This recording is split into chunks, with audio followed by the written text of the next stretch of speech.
Victorian farmhouse at a county auction that even professional house flippers wouldn't touch. What she discovered hidden behind the crumbling plaster walls would not only transform her life forever, but would uncover evidence of one of the most notorious bank heists in American history, one that would bring FBI agents in dark suits knocking on her door before dawn. Before we jump back in, tell us where you're tuning in from, and if this story touches you, make sure you're subscribed, because tomorrow I've saved something extra special for you. The late afternoon sun cast long shadows across the eviction. Notice in Jessica's trembling hands. The bold red letters seemed to pulse against the white paper. Final notice, 7 days to vacate. She placed the document on her apartment's cramped kitchen counter, right next to the stack of unpaid medical bills and the framed photograph of her 10-year-old daughter, Lily, taken before the illness that had upended their lives. Jessica tucked a strand of auburn hair behind her ear and glanced at the digital clock on the microwave. 5:47 p.m. Lily would be waking from her nap soon, and Jessica was determined not to let her daughter see the tears that threatened to spill down her cheeks. At 35, Jessica never imagined her life would unravel so completely. With a degree in architectural restoration and a promising career renovating historic buildings, she had once been financially secure and happily married.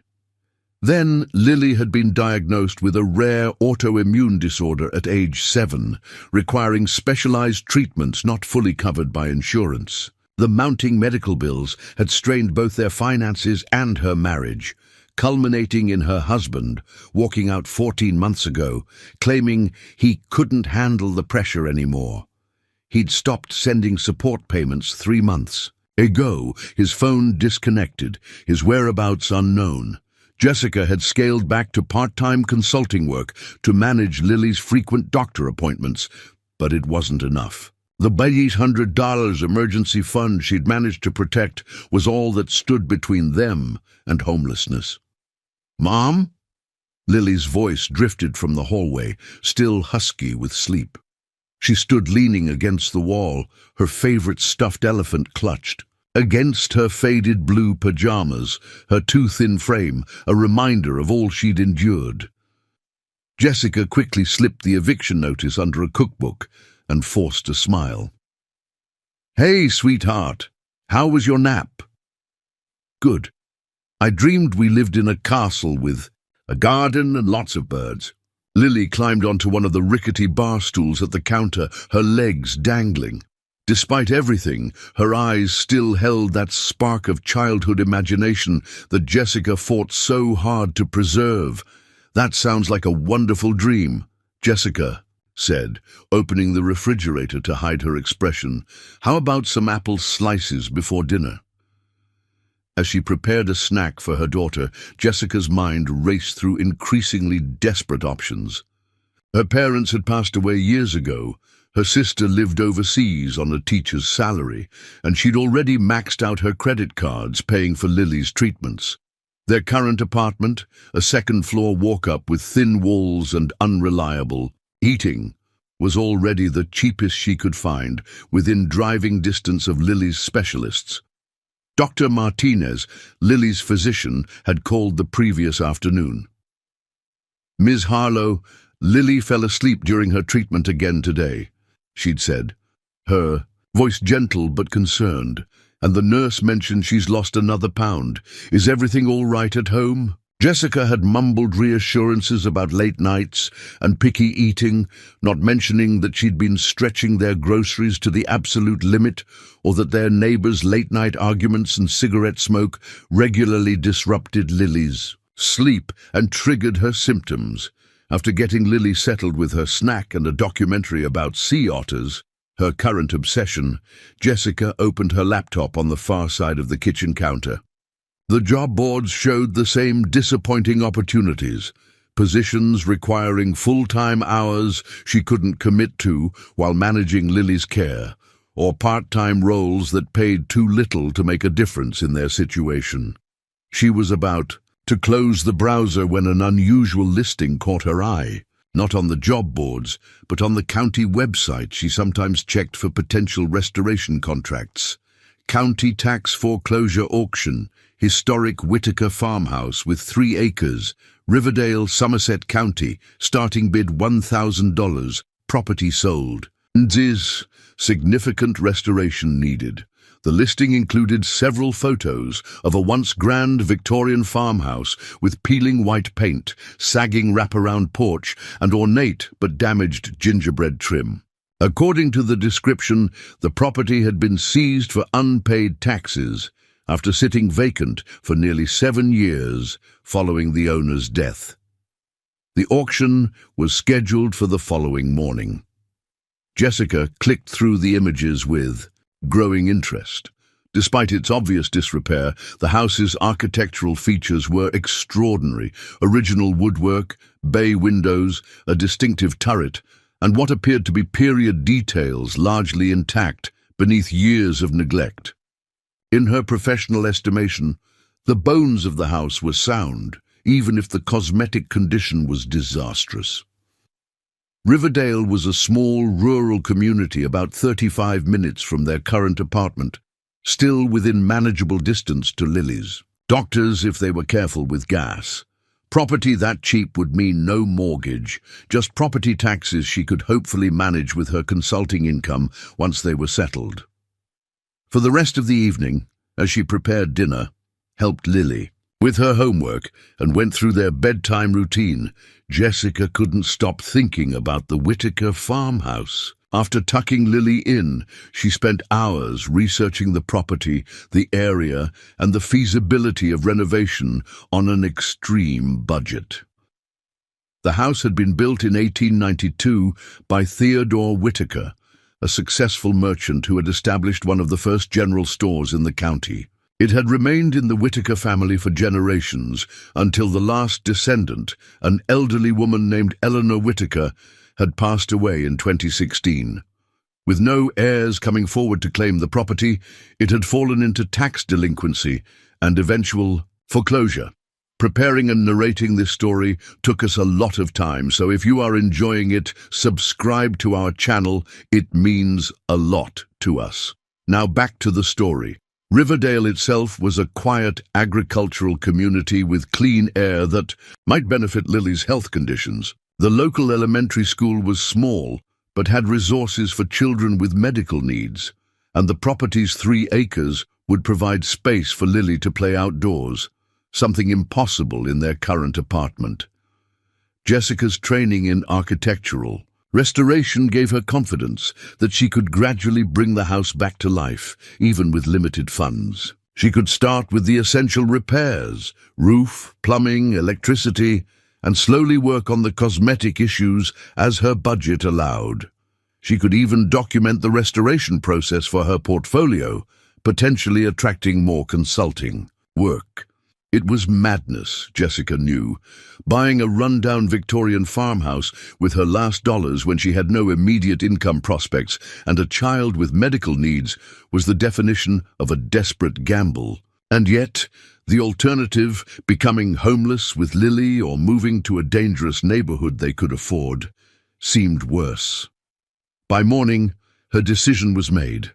If nothing else, they would have a roof over their heads and land that was theirs. Worst case, she could sell the property if the market improved, or use the land as collateral for a small loan to find something more suitable.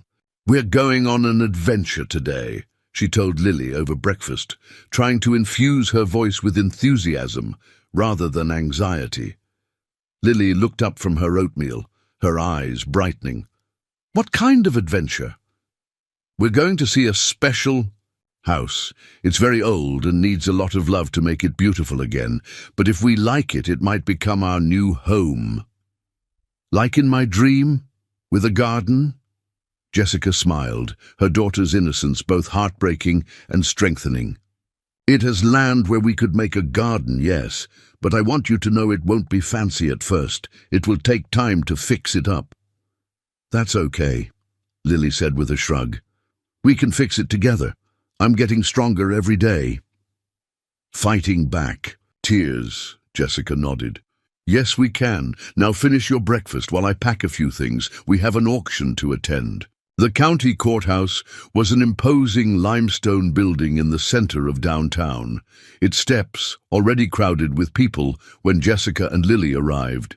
Inside, the auction room was surprisingly full, but Jessica quickly realized most attendees were interested in commercial properties and prime residential lots closer to the city.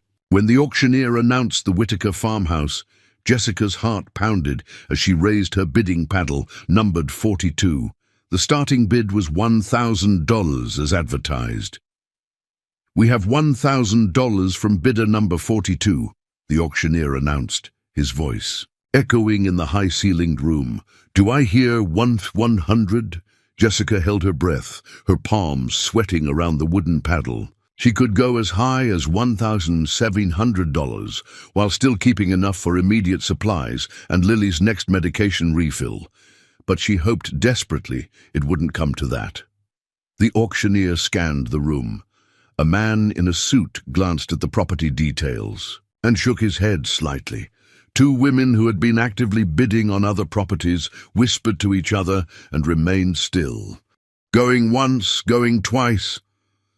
The auctioneer paused, his gavel raised. "Sold to bidder 42 for $1,000. A strange mixture of elation and terror washed over Jessica. She had just purchased a house, a dilapidated, possibly unsalvageable house, with almost every dollar to her name. As she signed the paperwork and transferred the funds, the county clerk, an older woman with silver-rimmed glasses and a kind face, gave her a curious look. "The Whitaker place, huh?" she said quietly, sliding the deed across the counter. "Haven't seen anyone interested in that old house in years." "It has potential," Jessica replied, trying to sound more confident than she felt. The clerk, her, Namitag read Mrs. Donahue, lowered her voice. "You know there's a reason nobody bid against you, right?" Jessica's stomach tightened. "What do you mean?" Mrs. Donahue glanced around, as if checking who might be listening. "That house has a strange history. The Whitakers were an odd bunch, especially old Eleanor, kept to herself for decades. Some say she was hiding something." She leaned even closer. "After she died, there were rumors about missing valuables, family secrets, strange men asking questions around town." Jessica felt a chill despite the warmth of the courthouse. "I'm sure it's just small-town gossip," she said with more confidence than she felt. Mrs. Donahue shrugged. "Probably so. Just thought you should know what you're getting into." She hesitated, then added, "My nephew runs a hardware store in Riverdale. Tell him Aunt Margaret sent you and he'll give you the local discount. You're going to need it." Lily was practically bouncing when Jessica returned to the bench where she'd been waiting. "Did we get it? Is it our house now?" Jessica nodded, crouching down to her daughter's level. "Yes, it's ours, but remember what I said, it needs a lot of work. It won't be comfortable right away." "I don't care," Lily declared with the beautiful certainty of childhood. "It's our castle now." As they drove the 35 minutes to Riverdale, following the directions from the county information packet, Jessica tried to prepare both Lily and herself for what they would find. "The house has been empty for years, sweetheart. It will be dusty and maybe a little scary at first, but we'll clean it up together." "Can I pick my own bedroom?" Lily asked, looking out the window as suburban landscapes gradually gave way to rolling farmland. "Absolutely," Jessica promised, "once we make sure all the floors are safe." When they turned onto the long gravel driveway marked by a weathered wooden sign reading Whitaker, the reality of her purchase hit Jessica full force. The Victorian farmhouse stood on a gentle rise, framed against the afternoon sky, looking even more dilapidated than in the photos. What had once been gleaming white clapboard was now a weathered grey, with patches missing entirely. The wraparound porch sagged dangerously in several places, and ornate railings hung broken like missing teeth. Several windows were boarded up, while others had been broken by vandals or storms and left open to the elements. The once magnificent turret now listed slightly, its conical roof missing several decorative shingles. "It looks like a haunted house," Lily whispered, her eyes wide as Jessica parked their car beneath a large maple tree that had likely been planted when the house was new, over a century ago. "It just needs some love," Jessica replied, trying to ignore the sinking feeling in her stomach, "and it's ours." Around the house, approximately 3 acres of overgrown fields stretched out, bordered by thick woods on one side and what appeared to be an old orchard on the other. A large wooden barn stood about 100 yards from the house, its red paint faded to a dull rust color, and its roof missing boards in several places. A smaller shed and what looked like a chicken coop were barely visible through the tall grass. "What have I gotten us into?" Jessica whispered to herself as she stepped out of the car, the spring mud sucking at her sneakers. Lily had no such reservations. She immediately raced toward a gnarled apple tree at the edge of what must have once been the front yard. "Mom, look, there are still some apples up high. Can this be our climbing tree?" Despite the dilapidation, there was something undeniably charming about the place. The setting was peaceful with rolling hills visible in the distance and the sound of a creek somewhere nearby. No traffic noise, no arguing neighbors, no cigarette smoke, just open space and clean, fresh air. Taking a deep breath, Jessica climbed the creaking porch steps and tried the front door. It was locked, but the key the county clerk had given her turned smoothly in the ancient mechanism.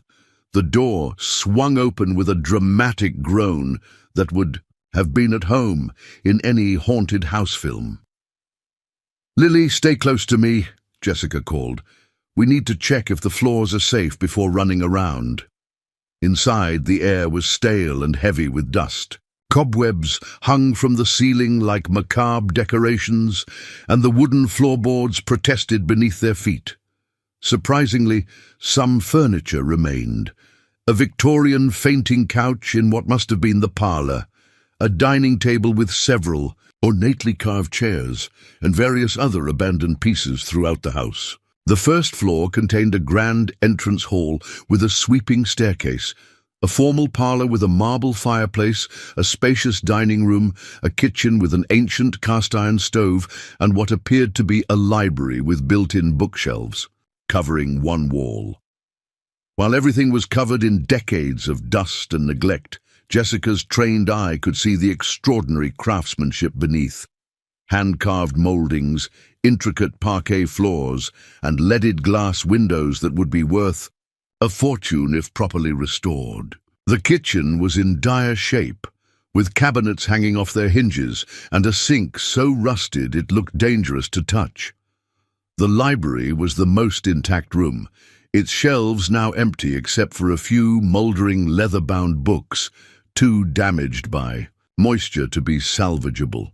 "Can we go upstairs?" Lily asked, already eyeing the grand staircase with its carved newel post and sweeping banister. Jessica shook her head. "Not yet, sweetheart. I need to check if it's safe first. Why don't you look around down here while I take a quick peek?" She pulled a flashlight from her bag, one of the few essentials she'd had the foresight to bring. "Don't touch anything that looks dangerous or climb on any furniture, okay?" While Lily carefully explored the parlor, staying well away from the boarded windows as instructed, Jessica tested each step of the staircase. Despite their ominous creaking, the steps seemed structurally sound. At the top, she found a wide hallway leading to 4 bedrooms, and what would have been a luxurious bathroom for the era, complete with a clawfoot tub now stained with rust and grime. The master bedroom contained an ornate 4-poster bed frame, with no mattress and a massive wardrobe with intricate carvings. The other rooms were in various states of disrepair, but all featured large windows, high ceilings, and charming architectural details beneath the grime. "Definitely need to get the electricity turned on," she muttered to herself, making mental notes of the most urgent repairs. The wiring would need to be completely replaced. She could see ancient knob and tube components that were dangerously outdated. The plumbing would likely be equally challenging, and the roof had at least 2 visible leaks that had caused water damage to the ceilings. Coming back downstairs, she found Lily staring at a wall in what appeared to be the library. "Mom, this wall sounds funny," Lily said, tapping on a section of paneling between 2 bookshelves. Jessica approached, momentarily forgetting her list of urgent repairs. "What do you mean, funny?" "Listen." Lily tapped the wall again. "It sounds hollow, like in the movies when there's a secret door." Jessica placed her palm against the wood. Paneling. It was beautifully crafted oak with intricate inlaid designs, the kind of craftsmanship that had drawn her to historical restoration in the first place. But when she knocked gently, the sound was indeed different from the surrounding wall, a distinct, hollow echo rather than the solid thud of plaster and lathe.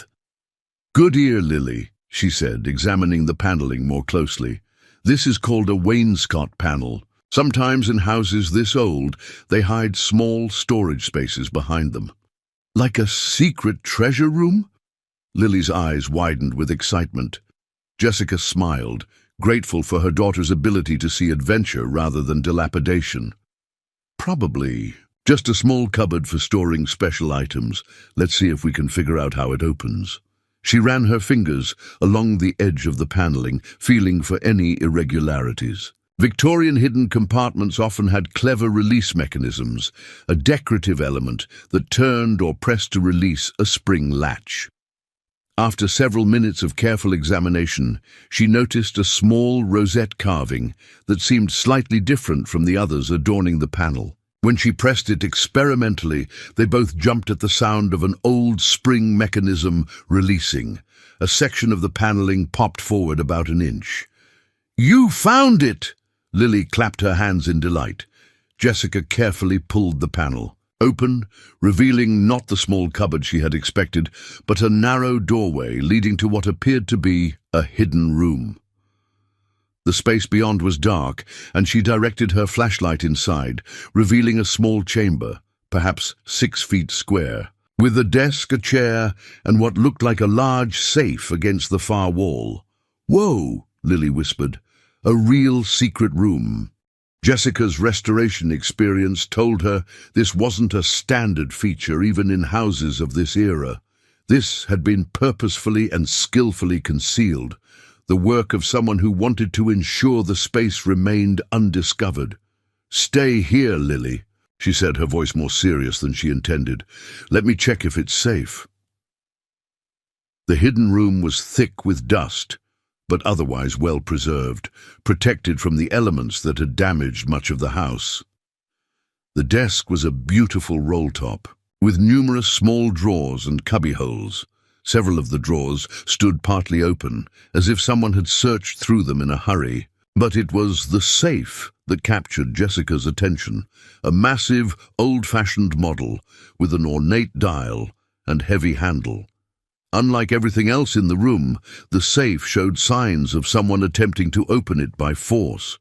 There was scrape, marks around the dial, and what looked like tool marks on the seam of the door, though these attempts had clearly been unsuccessful. As Jessica examined the safe more closely, her flashlight illuminated something tucked halfway beneath the desk, a small leather-bound book. Setting her flashlight on the desk to create ambient light, she carefully picked up the book and opened it. The pages contained handwritten entries in faded ink, dated from 1972 through 1978. The first entry she read made her blood run cold. September 17th, 1973, R says we must be more careful. The feds are looking into the Continental job. He thinks they suspect someone in Riverdale, but they can't know about our arrangement. The money is secure. No one will think to look in a spinster's farmhouse. Jessica flipped forward several pages. December 4th, 1974. R hasn't come for his share in months. The news says they've identified 2 of the men from the job. I'm keeping everything locked away. If they find it here, I'll claim my late brother left the safe, and I never knew what was inside. With trembling hands, Jessica continued scanning. Entries, her mind racing, the Continental job. The dates matched the notorious Continental Bank heist of 1972, one of the largest bank robberies in American history, with over $2 million never recovered. She had seen a documentary about it just last year. The final entry in the journal, dated March 1978, chilled her even further. R was arrested today. The papers say they got him for tax evasion, not the Continental job. He doesn't know I moved everything to the new hiding place. It's safer there, behind the second wall where no one would think to look. The combination is with Mother's letters. I'm the only one left who knows. Jessica closed the journal, her heart pounding.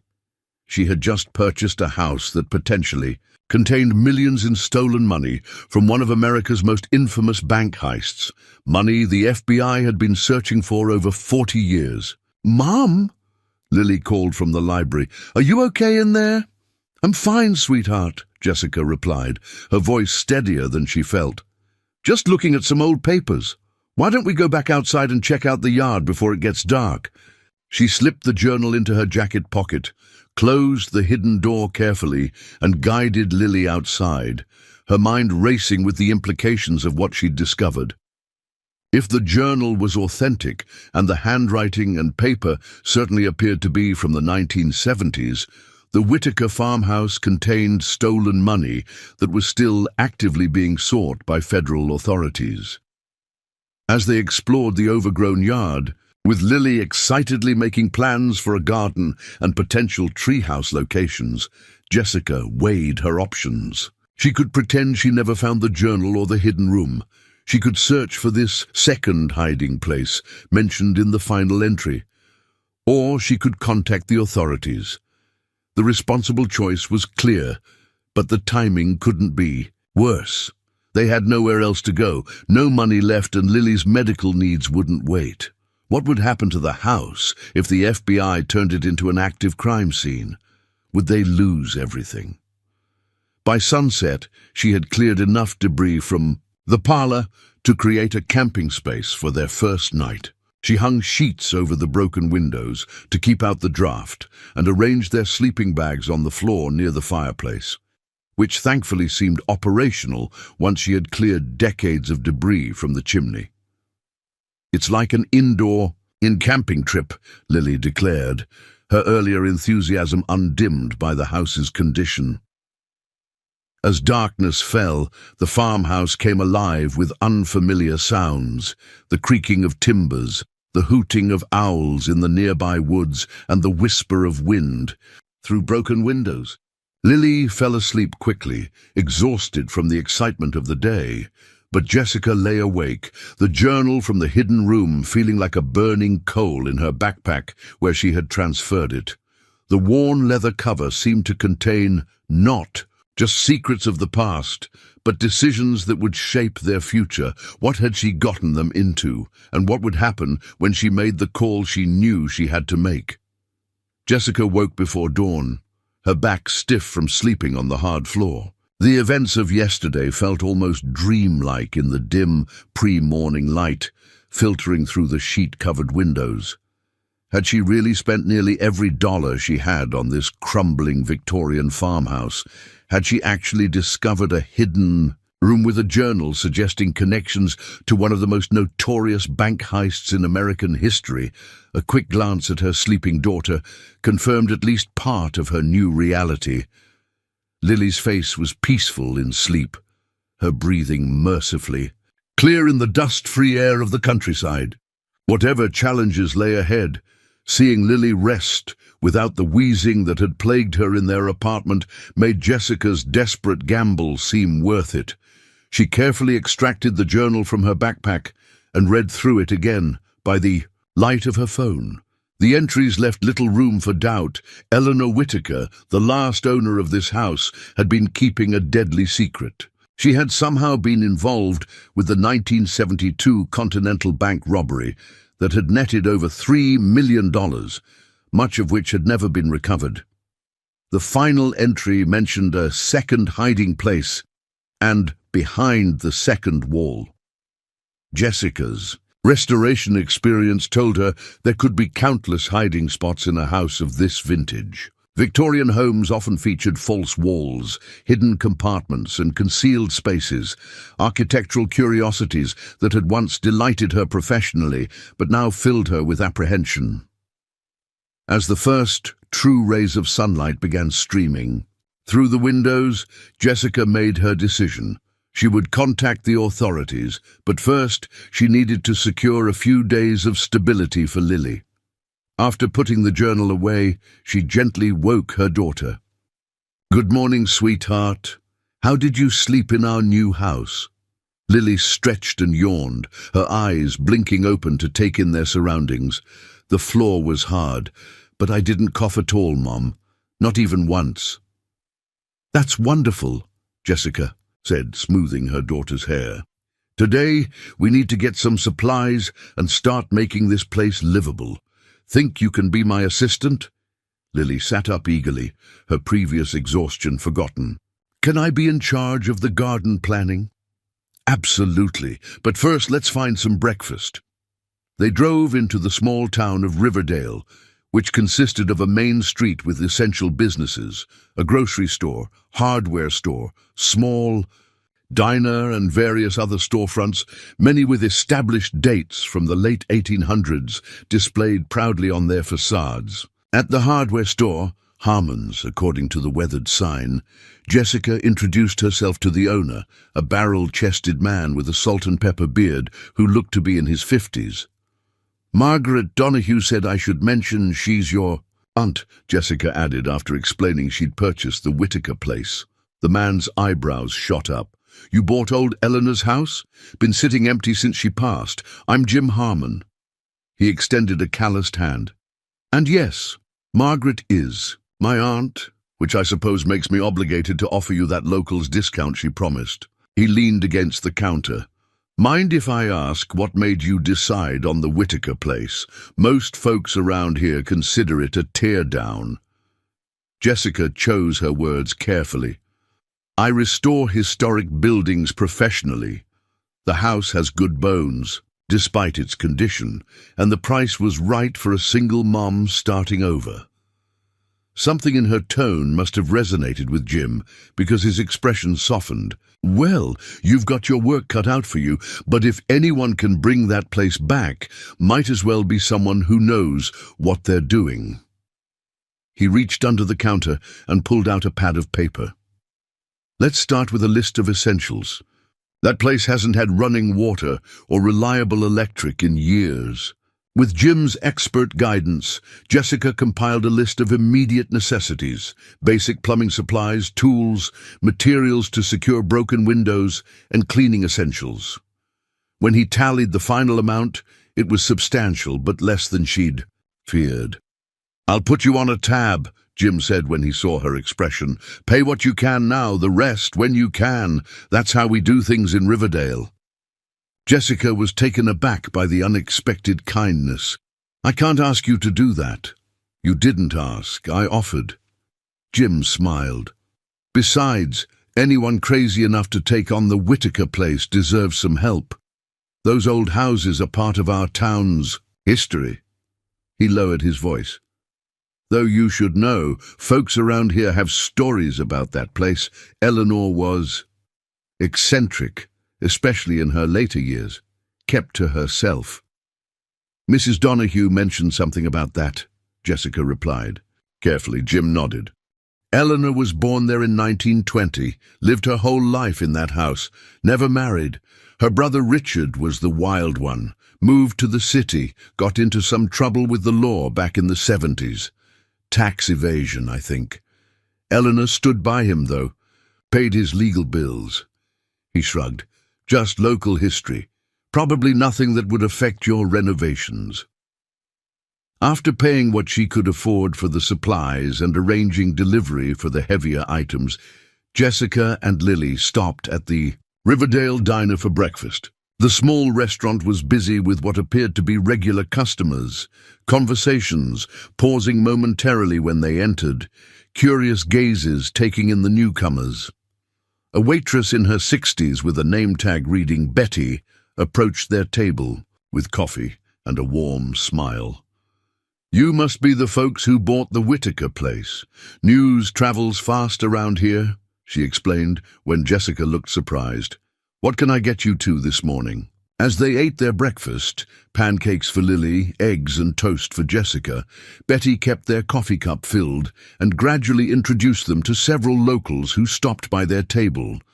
The postmaster, the town librarian, a retired teacher, each welcomed them to Riverdale with genuine warmth that contrasted sharply with the anonymous existence they'd led in the city. "The elementary school is just down the block," mentioned Mrs. Granger, the retired teacher. "Small classes, good teachers. Your daughter would do well there. And we have a community garden behind the library," added Mr. Peterson, who apparently ran the town's small history museum. "Always room for new members if you're interested." By the time they finished breakfast, Jessica felt a complicated mixture of emotions. The warmth of the community made their desperate purchase seem less foolish, but the journal hidden in her bag weighed heavily on her conscience. These kind people had no idea she'd discovered evidence of a decades-old crime in their midst, one that would inevitably bring federal authorities to their quiet town. Back at the farmhouse, they began the monumental task of cleaning. Jessica started with the parlor and kitchen, areas they would need immediately, while Lily took responsibility for sweeping the extensive wraparound porch, a task that would keep her safely occupied outside, while Jessica could think. As she scrubbed decades of grime from the kitchen, Jessica's mind raced. The responsible course of action was clear: contact the FBI about the journal. But timing was crucial. If authorities descended on the property immediately, where would she and Lily go? They had nowhere else, no funds for even a cheap motel, and Lily needed stability. Perhaps she could negotiate, turn over the journal, but ask for a few days to secure alternative housing. But what if they suspected her of searching for the missing money herself? The situation seemed impossible. By mid-afternoon, the hardware store delivery arrived. Basic supplies, tools, sheets of plywood for covering broken windows, and cleaning materials. With these essentials, Jessica could at least make a portion of the house weather-tight and functional. As she signed for the delivery, her phone rang, an unknown local number. "Hello? Ms. Harlow, this is Dr. Samuel Webb from Riverdale Medical Clinic. Your daughter's physician, Dr. Martinez, forwarded Lily's records to us this morning. I understand you've just moved to our community." Jessica's throat tightened. In the chaos of the move and discovery, she'd forgotten that Lily's monthly treatment was due in just 3 days. "Yes, that's right. We just arrived yesterday. Dr. Martinez mentioned Lily shouldn't miss her scheduled treatment. We have an opening this Friday, if that works for you." "Friday would be perfect, thank you." Jessica hesitated. "About the payment." "Dr. Martinez explained your insurance situation," Dr. Webb said kindly. "We have a sliding scale program for families in transition. Let's get Lily's treatment taken care of first, and we can discuss payment options afterward." After ending the call, Jessica leaned against the porch, railing, overcome. The kindness of strangers, Jim at the hardware store, Betty at the diner, now Dr. Webb, stood in stark contrast to the coldness of the city they'd left behind. It felt like the universe was offering a lifeline, even as the journal's secrets threatened to pull it away. By sunset, they had accomplished more than Jessica had thought possible. The parlor and kitchen were clean enough to be functional. Several broken windows were now secured with plywood. The electricity had been turned on after an emergency visit from the local utility company, revealing that while outdated, the home's wiring was in better condition than she'd feared in many areas. As they ate a simple dinner of sandwiches in their newly cleaned kitchen, Lily looked happier than she had in months. "Mum, I found a bird's nest on the porch roof," she reported excitedly. "And Mr. Harmon's son is coming tomorrow to help fix the big window in the library. He says I can help if I want to," Jessica smiled, though her thoughts kept returning to the hidden room and its secrets. "That's wonderful, sweetie. You're making friends already." "Do you think we can stay here forever?" Lily asked, her voice suddenly smaller. "I like it here. People are nice, and I can breathe better." The question pierced Jessica's heart. "I hope so, sweetie. I'm going to do everything I can to make this our home." After putting Lily to bed in their makeshift sleeping area, now considerably more comfortable with the air mattresses Jim had included in their delivery, Jessica returned to the library. The hidden panel remained closed, virtually invisible unless you knew exactly what to look for. She needed to examine the room more thoroughly before contacting authorities.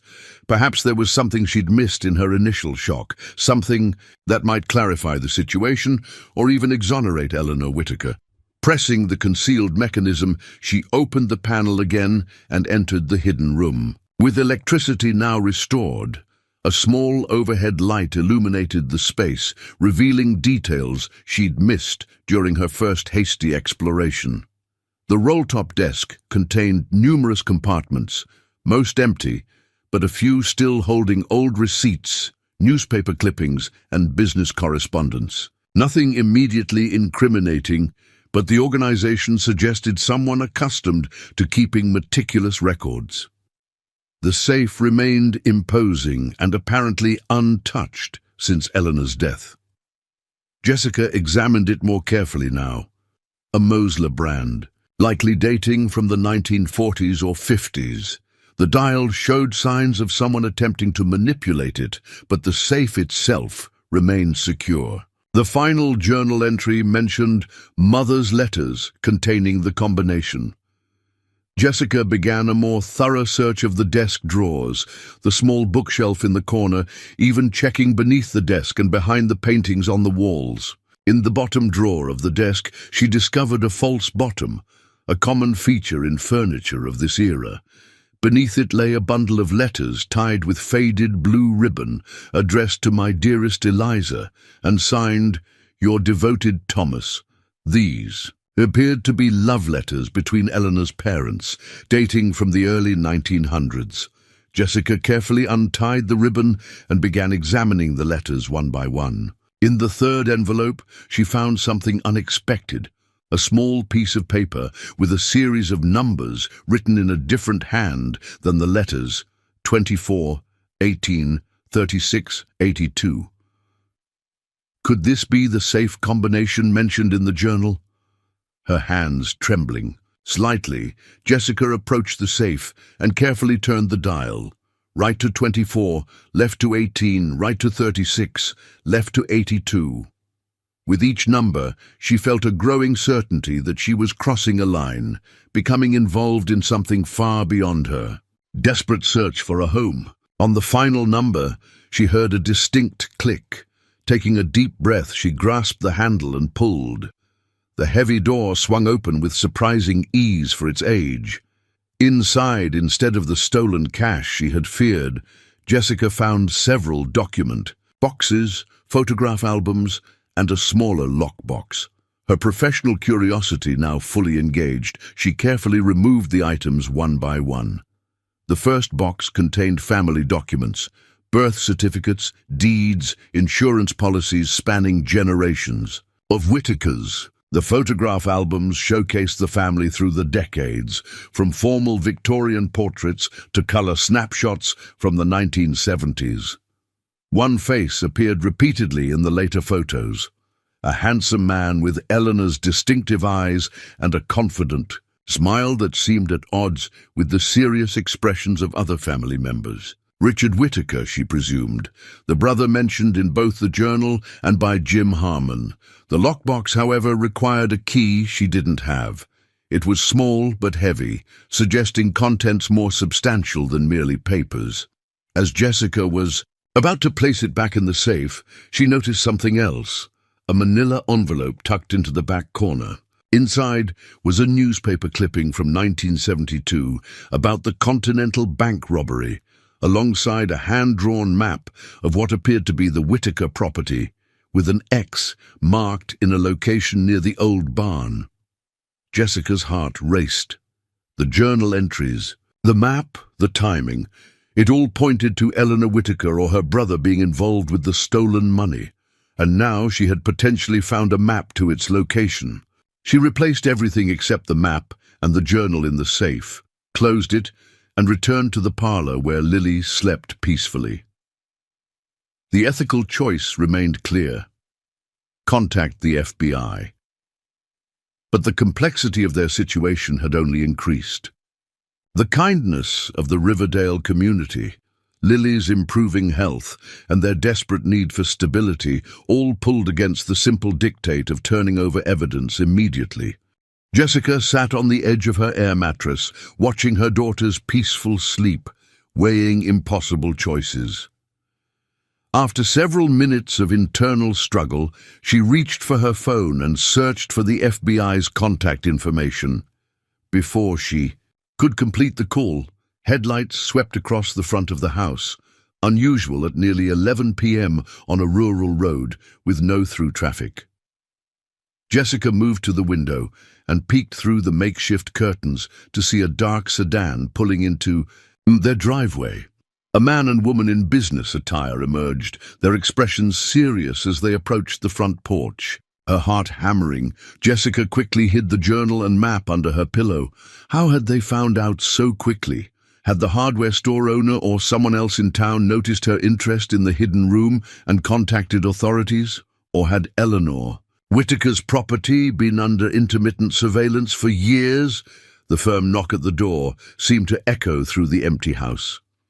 Taking a deep breath, Jessica checked that Lily was still asleep before opening the door just enough to see the visitors. "Jessica Harlow," the woman asked, holding up a badge. "I'm Special Agent Diana Mercer with the FBI, and this is my partner, Special Agent Thomas Reeves. We need to speak with you regarding this property." Jessica's mouth went dry. "It's rather late," she managed. "My daughter is sleeping." "We understand," Agent Mercer replied, her tone professional but not unkind. "But we have reason to believe you may have discovered something of significance to an ongoing investigation. May we come in?" With no plausible reason to refuse, Jessica stepped back, opening the door wider. As the agents entered, she noticed their careful assessment of the renovation work already underway. "You've been busy," Agent Reeves commented, noting the cleaned areas and secured windows. "We just moved in yesterday," Jessica explained, leading them to the kitchen where they could talk without disturbing Lily. "The place needs a lot of work." Agent Mercer cut to the chase once they were seated at the newly cleaned kitchen table. "Miss Harlow, we have information suggesting this property may be connected to the 1972 Continental Bank robbery, specifically that Eleanor Whittaker may have hidden proceeds from that robbery somewhere on these grounds." "I just bought this place at a tax auction," Jessica said carefully. "I don't know anything about the previous owner or any robbery." Agent Reeves leaned forward slightly. "The timing of your purchase is interesting. The Whittaker property has been available for years with no takers. Suddenly, you buy it, and within 24 hours, one of our long-dormant monitoring systems registers activity in a part of the house that most people wouldn't know exists." Jessica's breath caught. They had been monitoring the hidden room all along. "We don't believe you're involved with the original crime," Agent Mercer added, perhaps noting Jessica's distress. "But we do need to know if you've discovered anything unusual on the property, particularly in the library area." The moment of decision had arrived sooner than Jessica had anticipated. The journal and map were feet away, hidden under her pillow. The agents already knew about the hidden room. Continuing to deny knowledge would only make her appear complicit. "I found a hidden room yesterday," she admitted, "behind a panel in the library. There's an old safe inside, and I found a journal that mentions the Continental Bank robbery." Agent Mercer and Reeves exchanged glances. "Did you open the safe?" Reeves asked. Jessica hesitated only briefly. "Yes, earlier tonight. It contained family documents, photos, and a map that seems to mark a location on the property. "We'll need to see these items," Mercer said, her tone making it clear this wasn't a request. "Of course," Jessica replied, rising from the table. "But before I show you, I need to know what this means for my daughter and me. This is our home now, the only one we have. My daughter has medical needs and we literally have nowhere else to go." The desperation in her voice must have registered with the agents. Mercer's expression softened slightly. "Let's look at what you found first," she said. "Then we can discuss next steps." Jessica led the FBI agents to the hidden room, grateful that Lily remained asleep despite the late-night visitors. As they entered the library, she noticed Agent Mercer studying the architectural details with unexpected appreciation.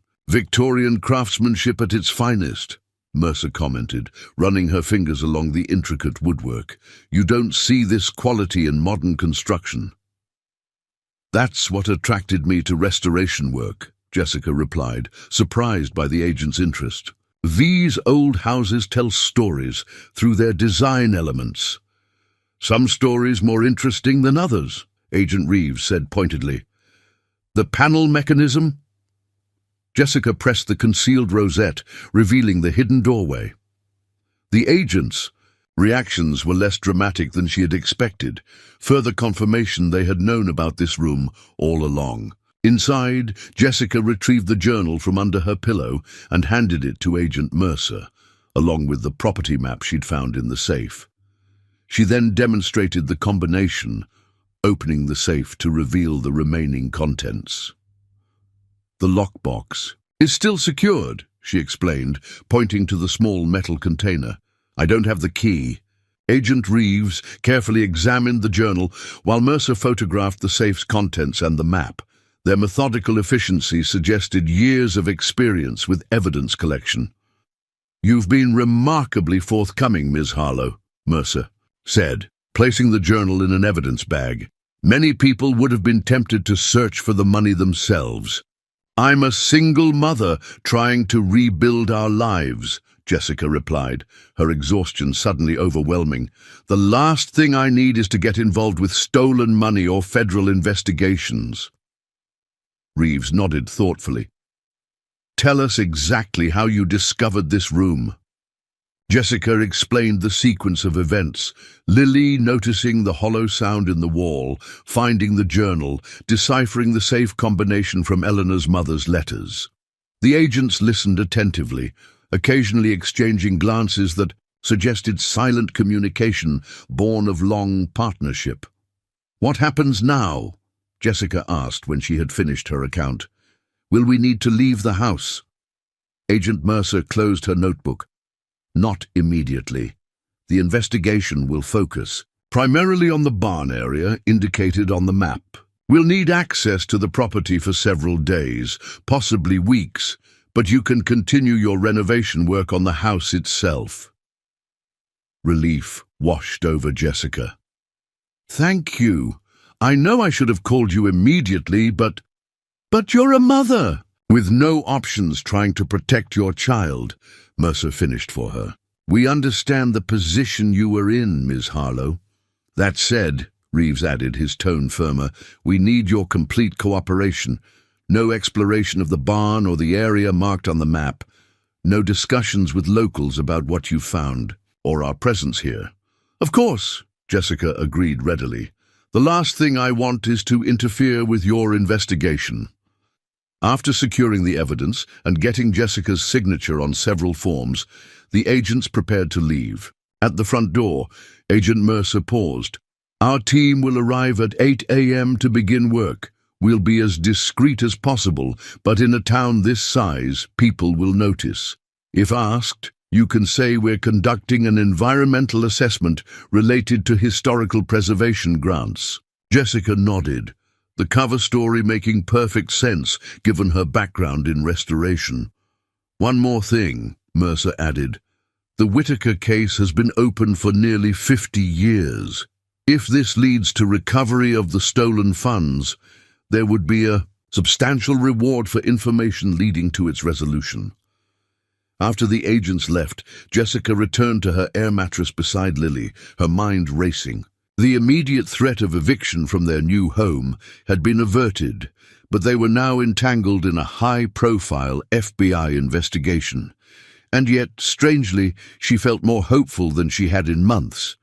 If there truly was a reward, it could provide the financial stability they desperately needed. Even without that, the agent's understanding of her situation had been unexpectedly humane. Morning brought the promised FBI presence, 3 unmarked vehicles, and a team of 6 agents, including Mercer and Reeves. They established operations, primarily around the old barn, setting up equipment and beginning what appeared to be a methodical ground survey. Lily watched the activity with fascination from the porch. "Are they treasure hunters, Mom?" Jessica chose her words carefully. "They're investigating something important that might have been left here long ago. We need to let them work and stay away from their equipment, okay?"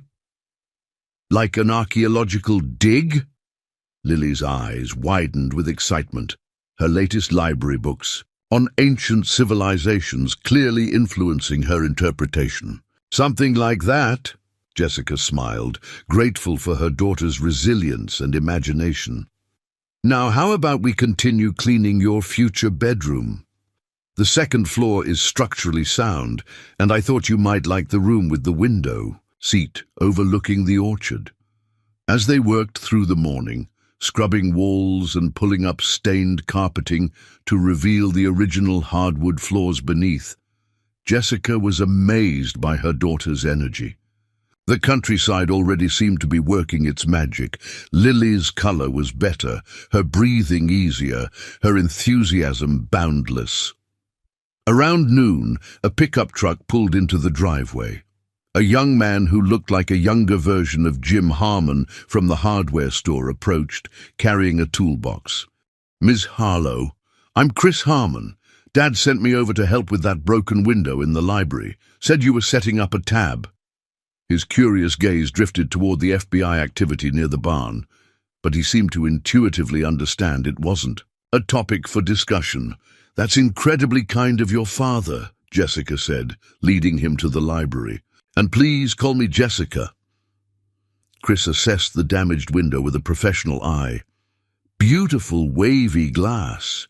We should be able to save the original frame and just replace the broken panes. Dad sent some period-appropriate replacements from a Victorian teardown last year. Won't be perfect matches, but they'll be close enough unless you're a purist. In historic restoration, we call that sympathetic repair," Jessica said, impressed by his knowledge, "maintaining the character without insisting on exact historical accuracy." Chris grinned. "Dad said you were a professional. Most people who buy these old places either gut them completely or try to turn them into museums. Neither approach works well." As he worked on the window, Chris shared information about the house that wasn't in the county records, details passed down through generations of Riverdale residents. "The Whitakers were one of the founding families here," he explained, carefully removing broken glass from the frame. "Theodore Whitaker built this place for his wife Elizabeth, who supposedly had a flair for the dramatic, hence all the ornate details and that hidden room everyone knew about, but pretended not to." Jessica froze. "You knew about the hidden room?" Chris laughed. "Everyone in Riverdale knows these old houses have secrets. My great-grandfather helped build some of them. The Whitaker place, the old Miller Mansion, the former bank building downtown, they all have hidden spaces. It was fashionable back then, especially during Prohibition." He gestured toward where Agent Mercer was examining soil samples near the barn. "That why the feds are here? Found something interesting in one of those hidden rooms." "It's a routine inspection for a historical preservation grant I'm applying for." Jessica recited the cover story smoothly. "The property has unique architectural features that might qualify for federal restoration funding." Chris nodded, though his expression suggested he wasn't entirely convinced. Well, if anyone deserves grant money, it's someone willing to take on this place. Eleanor would have liked you, I think. She appreciated people who saw the value in things others had written off. By late afternoon, the library window was repaired, and Chris had helped Jessica secure several other vulnerable areas of the house. The FBI team continued their methodical work near the barn, using what appeared to be ground-penetrating radar and metal detectors. "I'll be back tomorrow to start on the porch," Chris promised as he packed up his tools. "Dad says to tell you he's adding these hours to your tab, but not to worry about it. Riverdale takes care of its own, and as far as we're concerned, you and your daughter are Riverdale folks now." After he left, Jessica sat on the porch steps, watching Lily explore the overgrown gardens, carefully staying clear of the FBI's operational area as instructed. Agent Mercer approached, removing latex gloves and wiping perspiration from her forehead. "Your daughter seems to be adjusting well," she commented, sitting beside Jessica. "Better than I expected," Jessica admitted. "Her health has already improved, just being away from the city." Mercer nodded thoughtfully. "I grew up in a town like this. Everyone knows your business, but they also show up when you need help." She handed Jessica a bottle of water from her supply. "We've found something interesting by the barn. Concrete foundation that doesn't appear on any of the property surveys. Recent too, probably poured in the early 1970s. "The Continental Bank robbery was in 1972, Jessica recalled. "December 18th, Mercer confirmed. 3 million taken, less than a third recovered. 5 perpetrators identified, but only 4 ever caught." She studied Jessica's face. "Richard Whittaker, Eleanor's brother, was arrested for tax evasion in 1978, but we always suspected he was connected to the Continental job. Never could prove it." "And you think Eleanor was hiding money for him?" "The evidence suggests it. The journal entries, the timing of that concrete pour, Richard's known associations with the confirmed robbers." Mercer took a drink of water. "We'll be bringing in heavier equipment tomorrow. Ground-penetrating radar shows something substantial about 5 feet down." Jessica processed this information, trying to reconcile the image of the reclusive spinster, who had lived in this house with someone who would harbor stolen money. "People are complicated," Mercer said, seeming to read her thoughts. "Eleanor was, by all accounts, a law-abiding citizen her entire life, except for this one blind spot, her brother. Family loyalty is a powerful motivator." "Do you think she knew the money was stolen?" "The journal suggests she did, but it also suggests she never spent any of it, just kept it hidden, possibly out of loyalty to Richard, possibly waiting for some resolution that never came." Mercer stood, brushing dust from her pants. "We'll know more tomorrow." That evening, after Lily had gone to sleep in what would soon be her bedroom, now clean enough for the air mattress and her few belongings, Jessica found herself drawn to the hidden room again. The FBI had taken the journal and map, but left the family documents and photographs. Sitting at the antique desk, Jessica carefully examined the Whittaker family photographs, trying to understand the woman who had lived alone in this house for decades, harboring both secrets and stolen money. The images showed Eleanor's progression, from a smiling child to a serious young woman to an increasingly remote-looking older lady. Her brother Richard appeared in many early photos but disappeared from family portraits after the 1970s.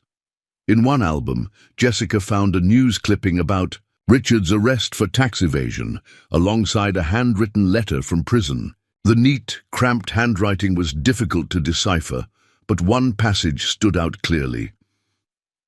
"Dearest Ellie, please forgive the position I've put you in. You deserved better from your only brother. What sits beneath the earth can stay there forever. As far as I'm concerned, your conscience means more to me than any fortune." The words painted a more complex picture than the FBI's theory suggested. Perhaps Richard had regretted involving his sister. Perhaps Eleanor's decision to hide rather than use the money reflected her own moral struggle. A gentle knock interrupted Jessica's thoughts. Agent Mercer stood in the doorway of the hidden room. "Sorry to disturb you," she said. "I left some paperwork in the safe. Mind if I retrieve it?"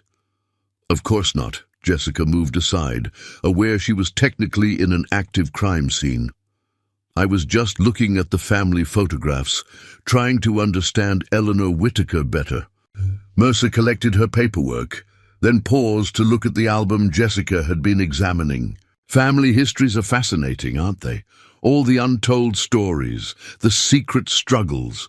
I keep thinking about Eleanor, living here alone all those years, with all that money hidden on her property, never spending it. Jessica closed the album carefully. "It seems so sad."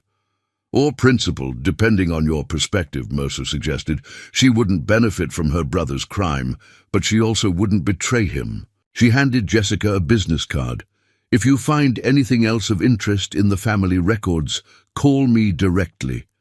Sometimes the smallest details matter in cases like this."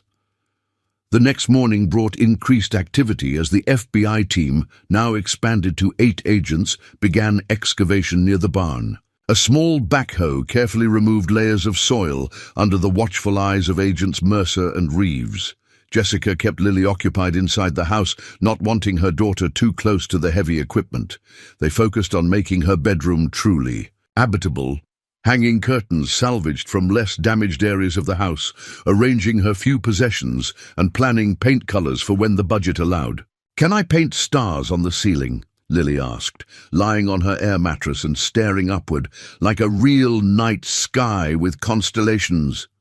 "That's a wonderful idea," Jessica agreed. "We could research the constellations together and make it accurate."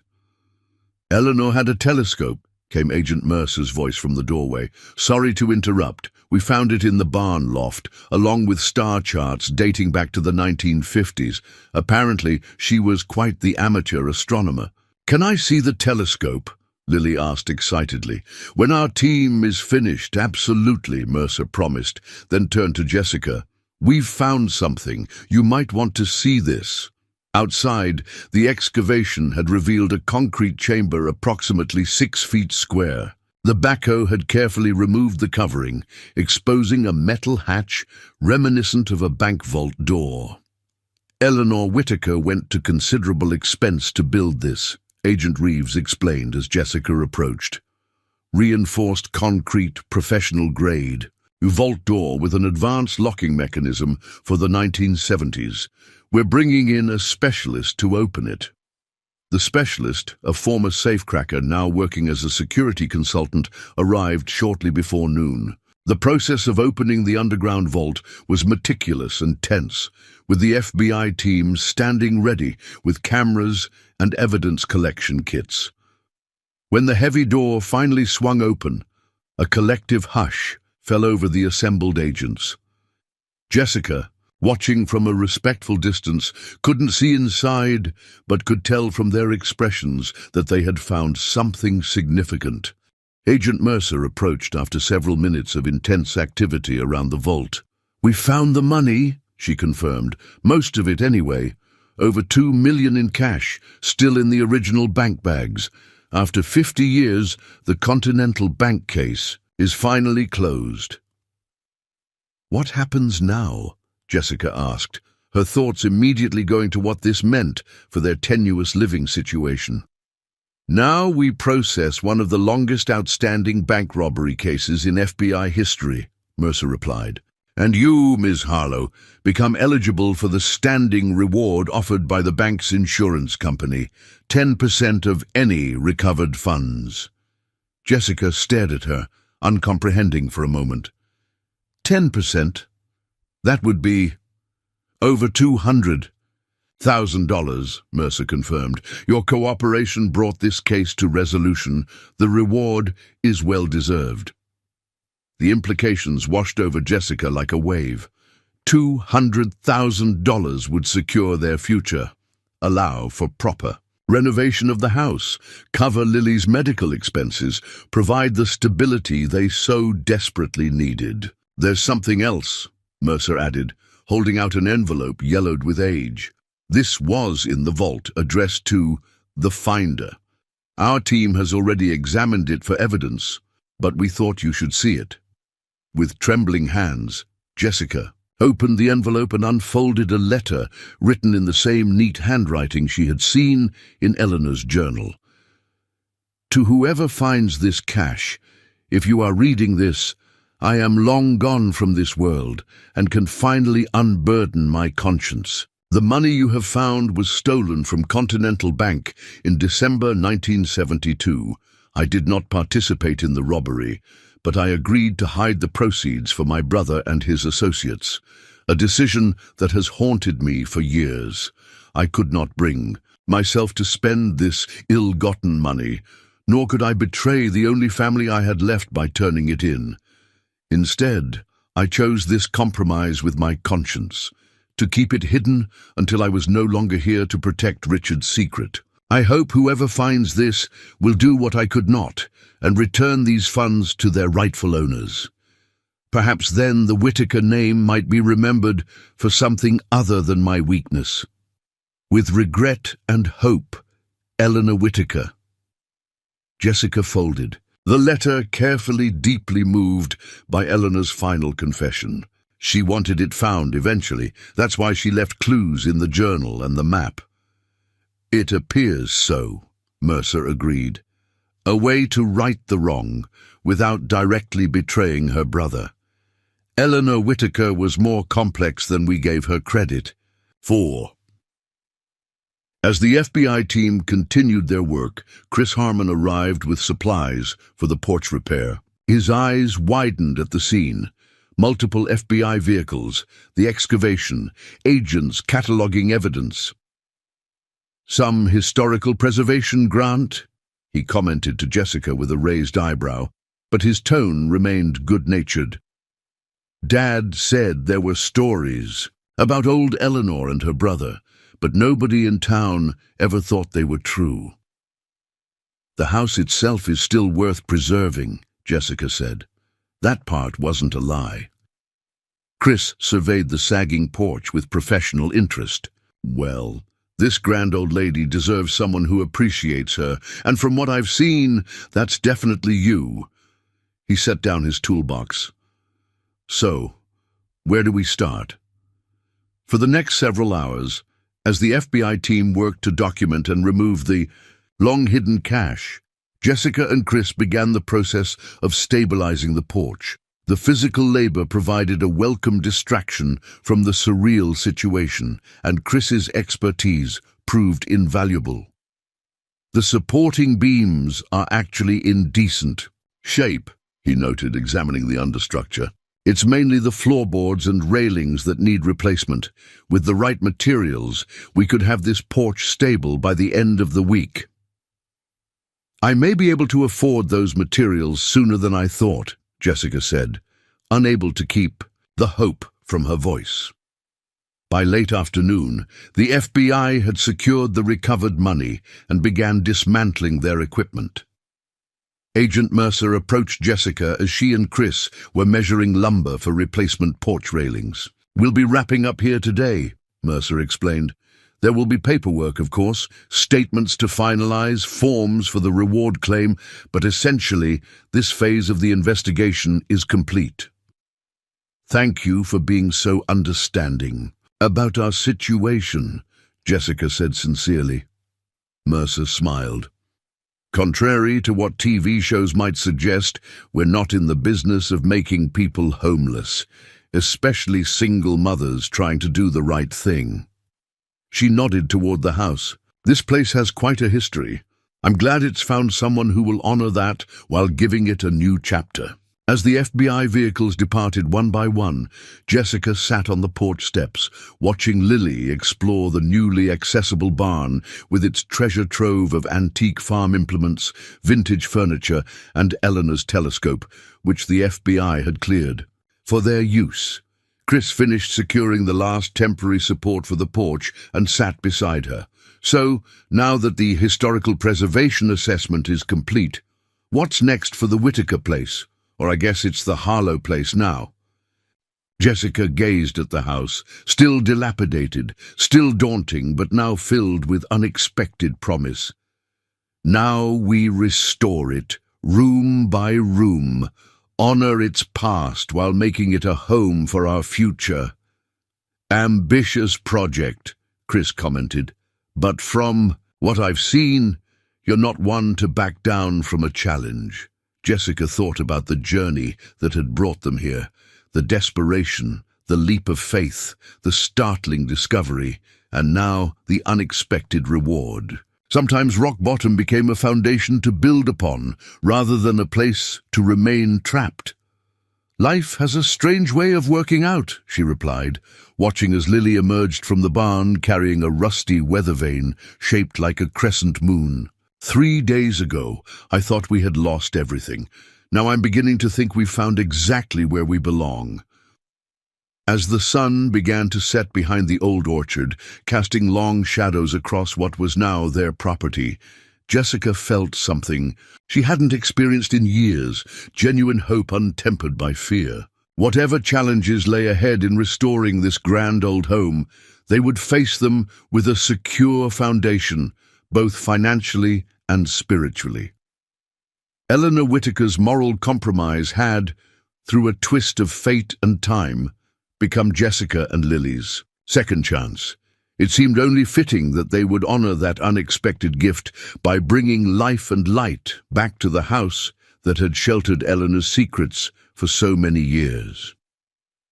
6 months later, the Whitaker Harlow house, as locals had taken to calling it, stood transformed against the backdrop of autumn foliage. The once peeling white paint had been refreshed, the sagging porch rebuilt with careful attention to its original Victorian detailing, and the broken windows replaced with period-appropriate glass. While much work remained, the house had evolved, from a crumbling relic to a home in progress, much like Jessica and Lily's lives. The reward money had arrived 3 months after the FBI's discovery, changing everything while changing nothing. Jessica had approached the windfall with the same careful planning she applied to the house restoration, allocating funds strategically. A portion for immediate home repairs, another for Lily's medical trust, and the remainder for long-term security and ongoing renovation costs. On this crisp October Saturday, Jessica stood on the rebuilt porch, coffee mug in hand, watching a team of workers installing a new slate roof, the most significant structural upgrade yet. The original slate had been beyond salvage, but Jessica had sourced reclaimed materials from a demolished 1890s church 2 counties over, maintaining historical accuracy while improving the home's weather resistance. The north side should be finished by sundown, called Chris Harmon from atop a ladder.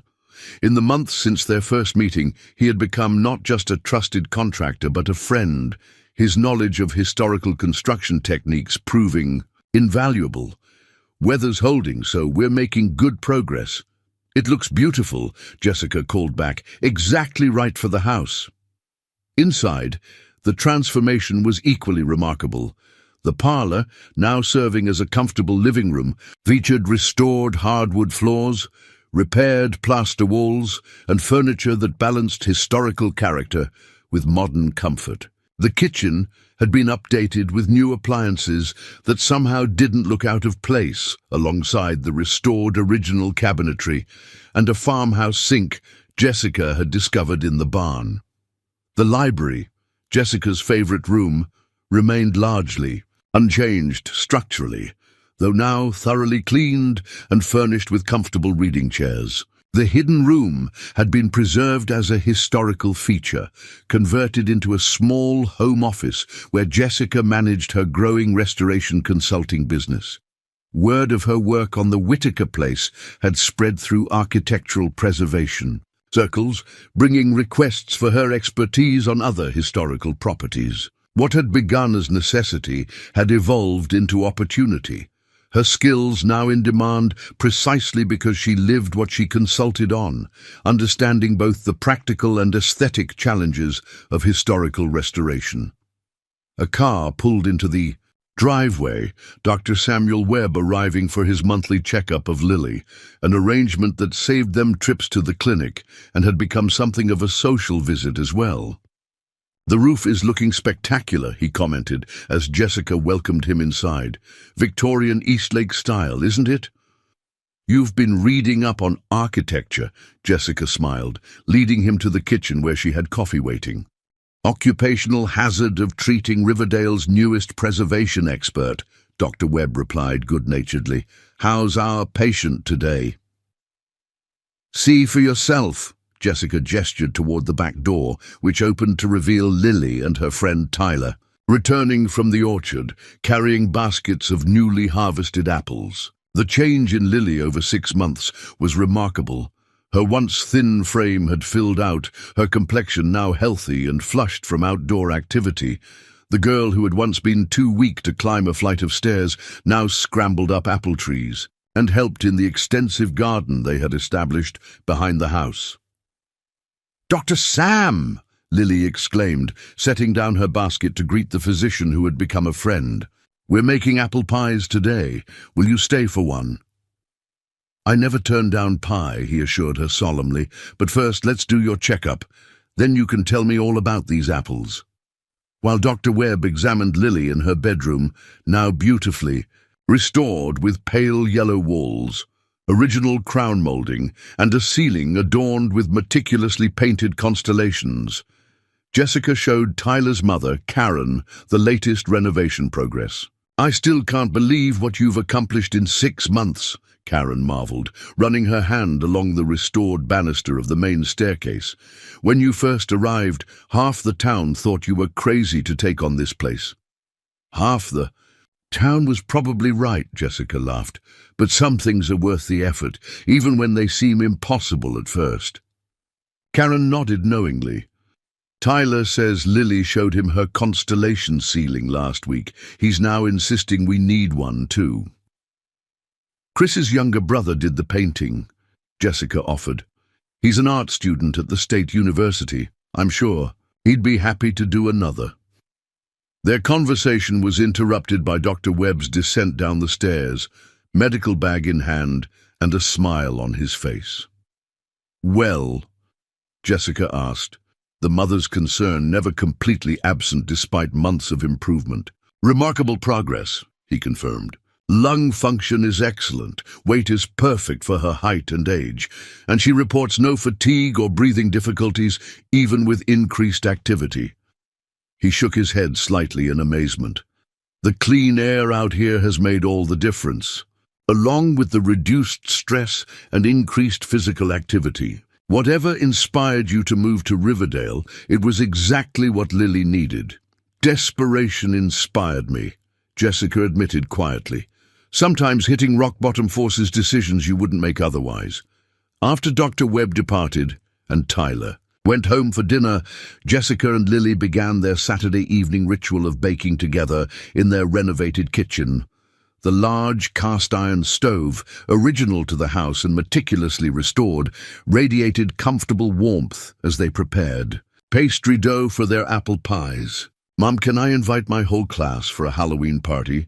Lily asked, carefully measuring flour into a bowl. "Tyler says the Whitaker house would be the perfect spooky place, even though it's pretty now." Jessica smiled at her daughter's growing social confidence.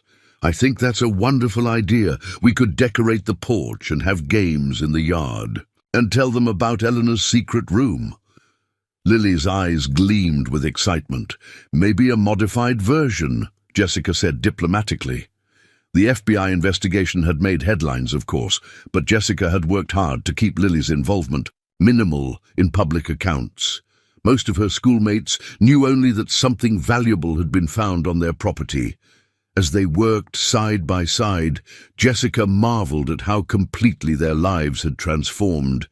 6 months ago they had been facing homelessness, with Lily's health deteriorating and Jessica's professional future uncertain. Now they stood in their own home, Not just any home, but a historical treasure they were gradually restoring to its former glory.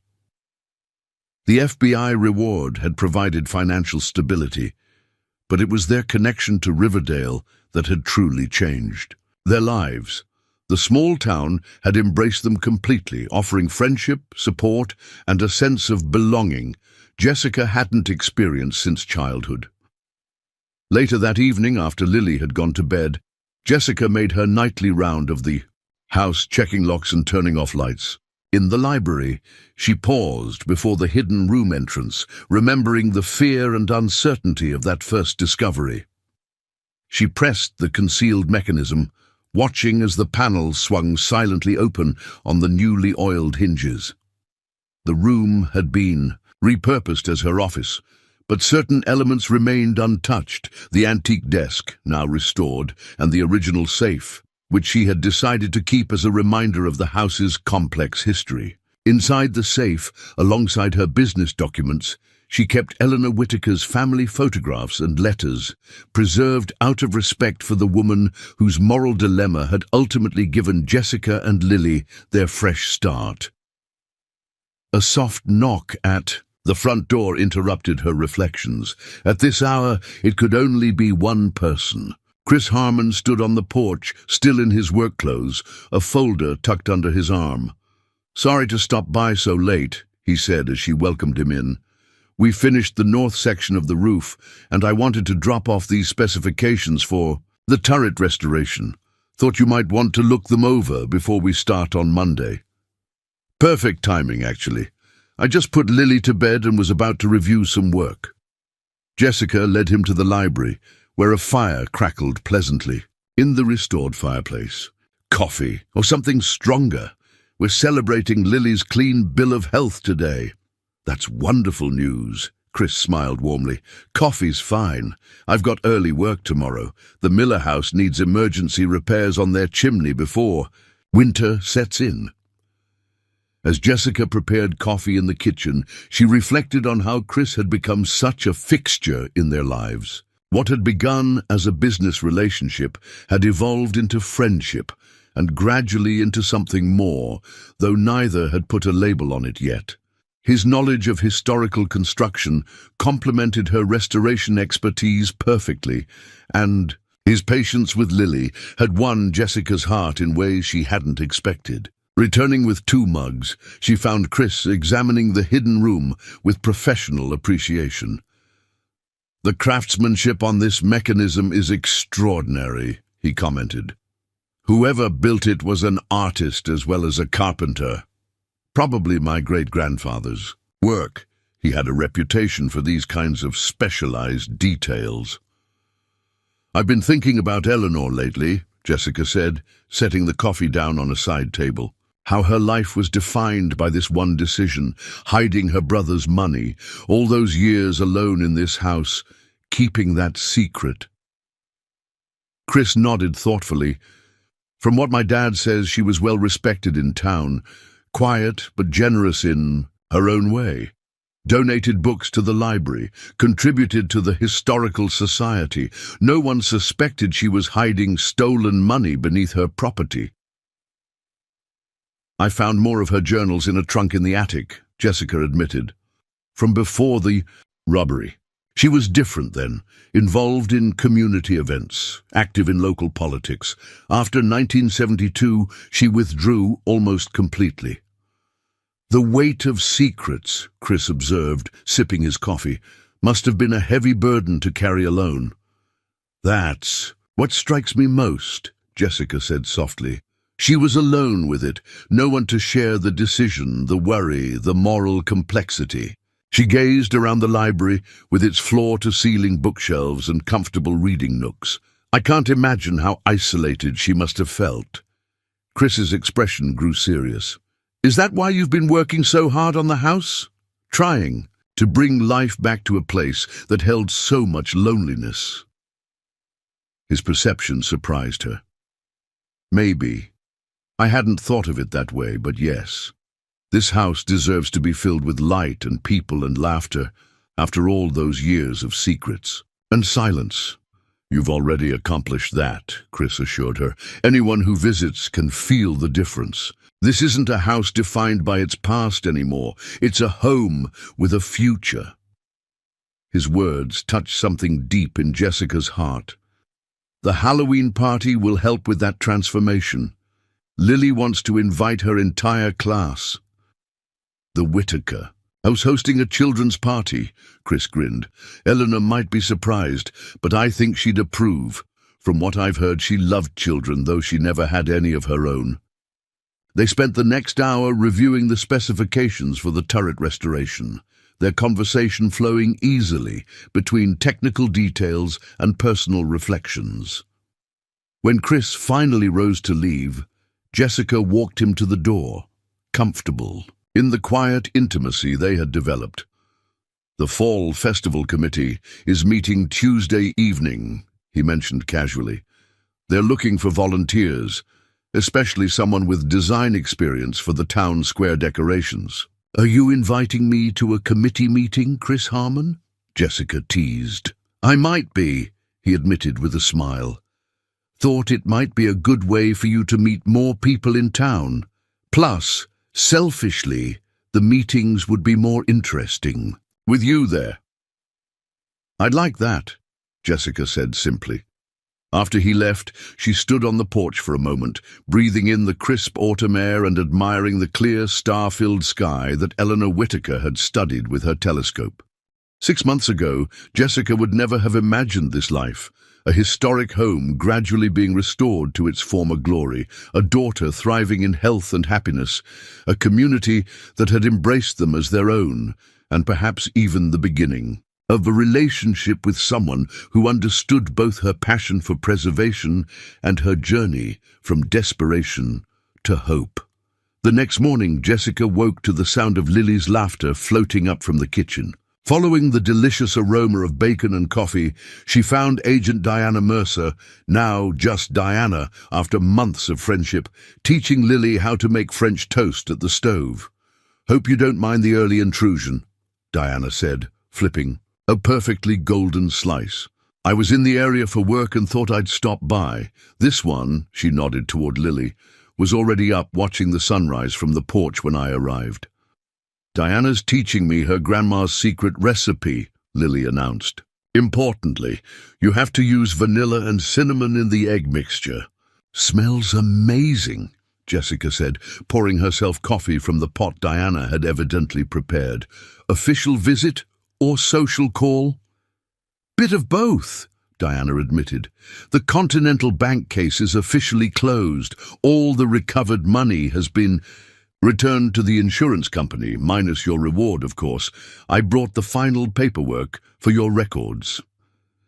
Over breakfast, Diana shared news of the case's resolution. Richard Whitaker, Eleanor's brother, had indeed been one of the unidentified participants in the bank robbery. He had died in prison in 1983, never revealing the location of the missing money or his sister's involvement. The statute of limitations on Eleanor's role as an accessory expired decades ago, Diana explained. Her reputation remains intact. As far as the official record is concerned, she was simply the unwitting owner of property where stolen money was hidden. But her letter in the vault suggests she knew, Jessica pointed out. She carried that guilt for years. Diana nodded. Some burdens we choose out of loyalty or love, even knowing the cost. Eleanor chose her brother over her peace of mind. She glanced at Lily, now happily drawing at the kitchen table. "I understand. That kind of choice better than I once did." After breakfast, Diana helped Jessica carry boxes of sorted and catalogued Whitaker family documents to her car. "These will be valuable additions to the County Historical Society archives," Diana commented. "Eleanor's daily records of Riverdale life span almost 6 decades. Historians will be thrilled." "It feels right to share them," Jessica said. Keeping this history locked away in that hidden room seemed like extending Eleanor's isolation. These records deserved to be part of the community's story. Before departing, Diana handed Jessica an official-looking envelope. One last thing. The insurance company was so pleased with the recovery that they're featuring the case in their corporate newsletter. They asked if you'd consent to an interview about finding the hidden room. Jessica hesitated. I'm not sure. We've finally settled into a quiet life here. More publicity might disrupt that. I understand completely, Diana assured her. But consider this. Your story isn't just about finding stolen money. It's about restoration in every sense of the word. Restoring a house, restoring your daughter's health, restoring your own professional path. That kind of journey might inspire others facing their own rock-bottom moments. The perspective shift resonated with Jessica. I'll think about it, she promised. After Diana left, Jessica spent the morning working with the roofing crew, climbing the scaffolding herself to inspect the slate installation and provide guidance on historical details that modern contractors might overlook. Her hands-on approach had earned her respect among the workers, many of whom had initially been skeptical about taking direction from a city woman on traditional construction techniques. By early afternoon, with the roofing work proceeding smoothly, Jessica turned her attention to the garden.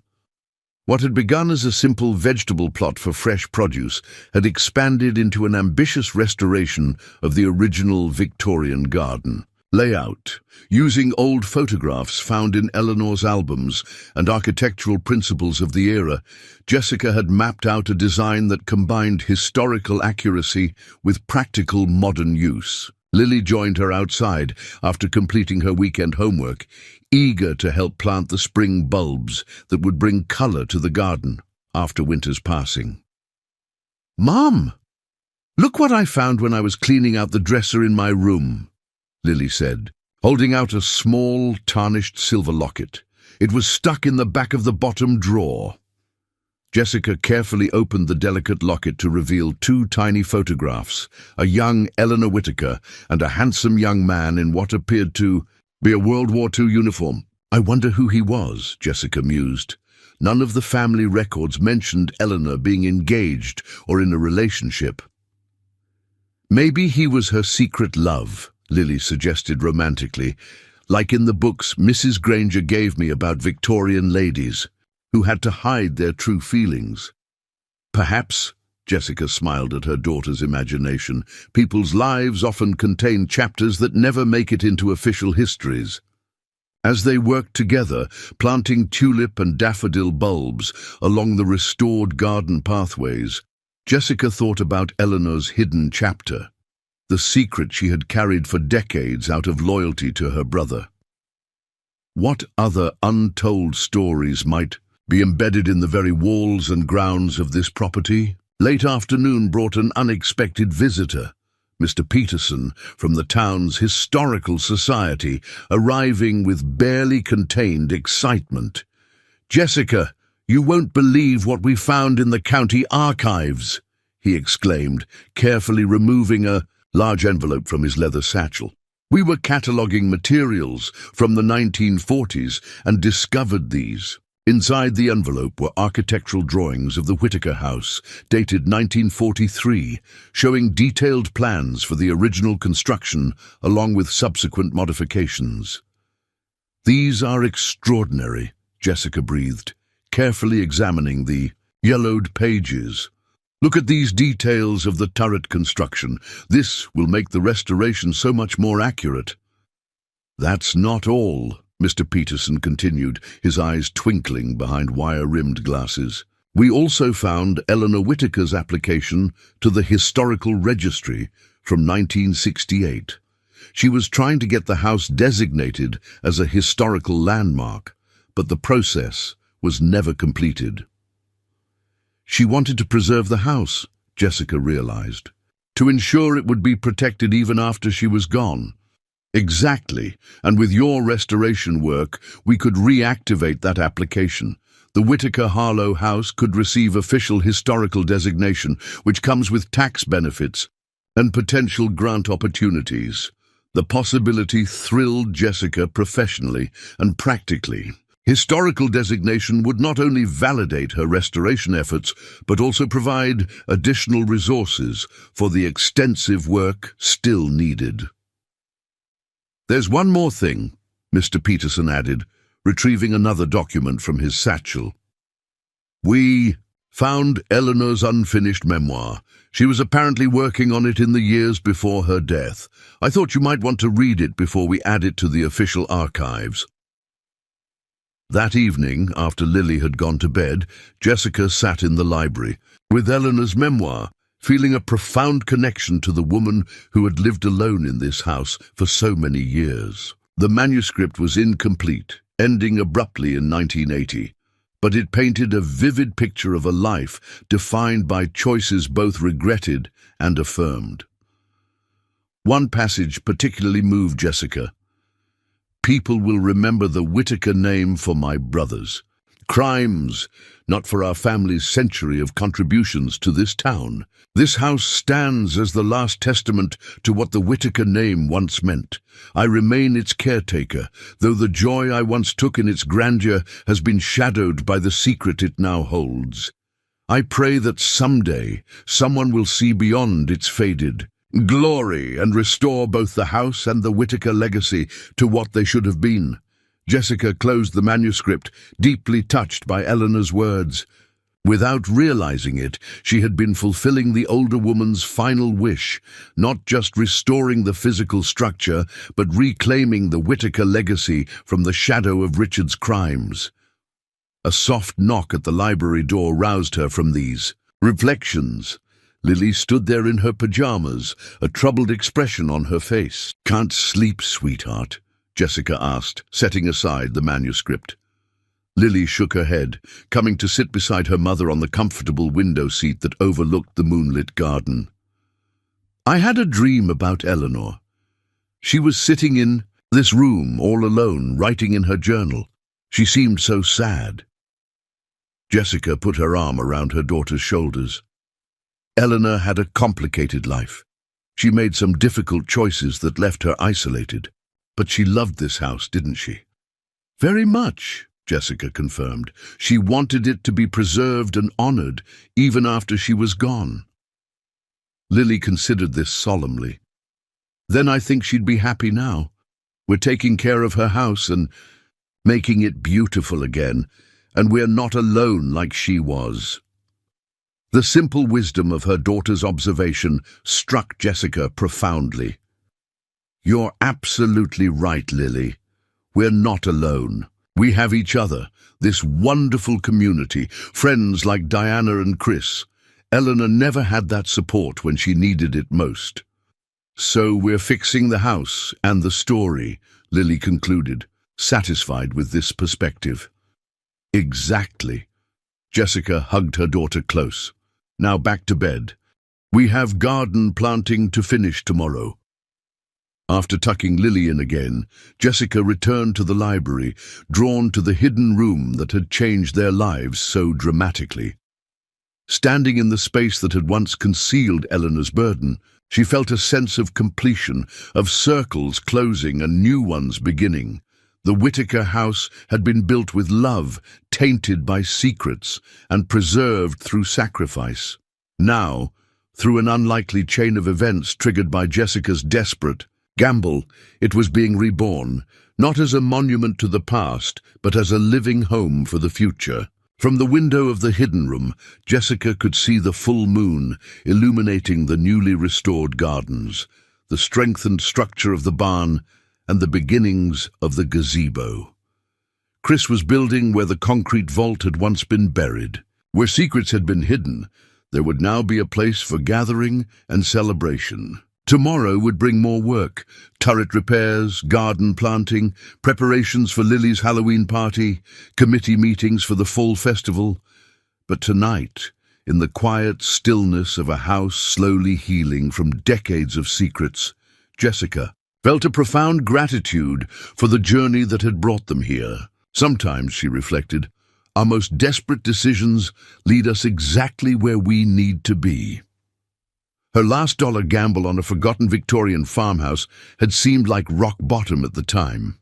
Instead, it had become the foundation upon which she and Lily were building a future neither could have imagined 6 months ago, a future of security, community, purpose, and perhaps even love. Eleanor Whitaker's long-kept secret had finally yielded something positive, a second chance for a mother and daughter who had needed one desperately, and the restoration of a house that deserved to stand proud for another century, its shadows finally dispelled by light and laughter.